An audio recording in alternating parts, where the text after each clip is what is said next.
Graças a Deus, meus irmãos, tudo bom? Hoje vamos fazer a leitura aqui do Evangelho de João, capítulo de número 18. Nós vamos ler hoje olhando para a perspectiva de Judas Iscariotes, tá? Mais uma vez, Judas Iscariotes aparece em João e você vai perceber alguns detalhes importantes. Por exemplo, se você olhar aqui no capítulo de número 2, você não pode se esquecer, Jesus, ele atravessa o Vale de Cedron, ou seja, ele vai pro Monte das Oliveiras ou pro Getsemane. Só que João ele não trata os detalhes daquela noite, da oração de Jesus, dos discípulos dormindo. Ele simplesmente vai direto ao ponto e mostra o tratamento que Judas ele ofereceu para Jesus, levando todos os soldados ao local em que Jesus ele compartilhava a intimidade com os seus discípulos. Então nós vamos ver aqui a perspectiva, né, na perspectiva agora de Judas. O que nós podemos aprender para poder usar como prática de fé. Então veja que no versículo de número 2 vai dizer assim: ora, Judas o traidor conhecia aquele lugar. Qual lugar? O Monte das Oliveiras, tá? Era o lugar em que Jesus ele tinha costume de ir várias e várias vezes. Então era um lugar, podemos dizer, um lugar que Jesus gostava de estar para poder fazer as suas orações. Então Judas sabia que recorrentemente seria o local em que Jesus seria encontrado. Veja que então, ao Judas levar os soldados até o Monte das Oliveiras, há mais uma vez a quebra de confiança. Por quê? Esse local era compartilhado apenas com os seus, não vou dizer apenas com os seus discípulos, mas era um lugar particular de Jesus em que ele gostava. Então veja, conhecer aquele lugar porque Jesus muitas vezes se reunia ali com os seus discípulos. Então ele sabia que era um lugar habitual de Jesus. Então Judas foi para o olival, levando consigo um destacamento de soldados e alguns guardas enviados pelos chefes dos sacerdotes e fariseus que levavam tochas, lanternas e armas. Então, mais uma vez você vai perceber que Judas não impede ninguém, dizendo, olha, não precisa de arma, não precisa dessa quantidade de soldados, não precisa dessa quantidade de pessoa, de tocha, de lanterna, porque ele vai estar nesse local e ele não é violento.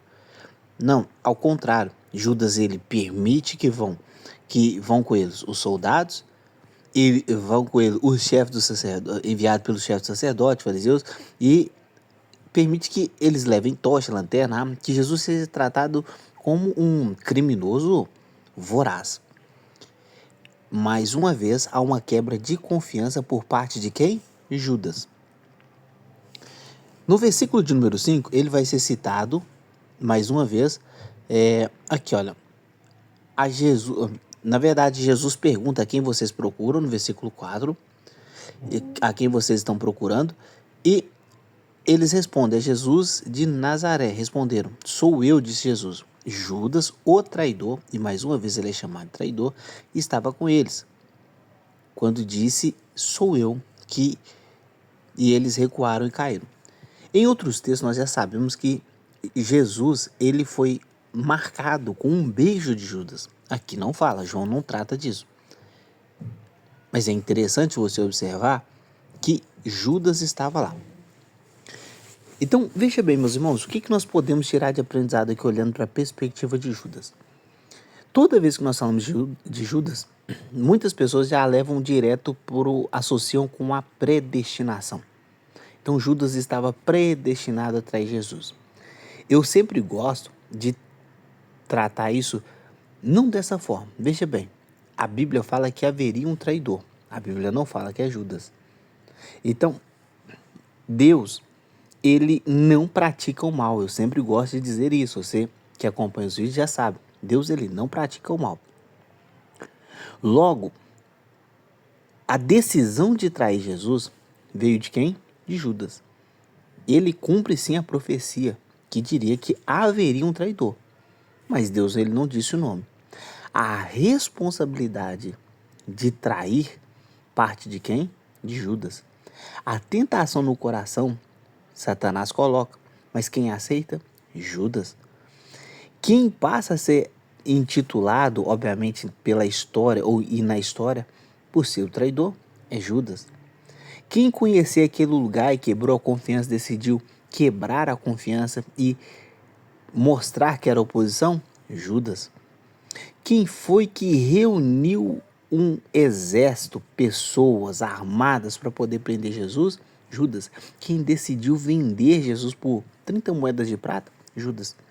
Então, toda vez que você pensar em associar Judas à predestinação, você até o pode, mas você sempre tem que entender que a responsabilidade de trair veio de Judas. A responsabilidade é de Judas. Não podemos responsabilizar Deus pela decisão de Judas. Então, olhando para essa perspectiva, o que eu preciso me atentar? Primeiro, eu preciso vigiar para que eu não quebre a minha confiança com Jesus. Jesus, ele confiou em mim o seu ministério, as suas ovelhas, confiou em mim a sua igreja, o trabalho. Eu não posso quebrar essa confiança. E aí eu falo e para que você também pense nisso. Porque quando você, uma vez, decidir se rebelar para dizer, olha, eu estou abrindo mão e apostatando da minha fé, você está sendo um traidor. Porque Deus, ele tem confiado em você o ministério da reconciliação. É o que diz as Escrituras. Se você, então, decidir abrir mão disso, aquele que lança a mão do arado não é digno de olhar para trás, disse Jesus. Mas se você, lançando mão do arado, depois amar o presente século e abrir mão da fé, você está se tornando um traidor. Então, o que você precisa vigiar? Olhar e tomar cuidado para que você não caia. Aquele que pensa estar de pé, cuide para que não caia. O nosso papel, olhando para essa perspectiva de Judas, é tomar cuidado para que eu não caia. Eu tenho que vigiar. Outra coisa que eu preciso prestar bastante atenção é para nunca, jamais, eu tratar Jesus como um criminoso e rebelde. Jesus, ele não é um revolucionário libertador, que vai levar à redenção política. Jesus, ele é o Salvador.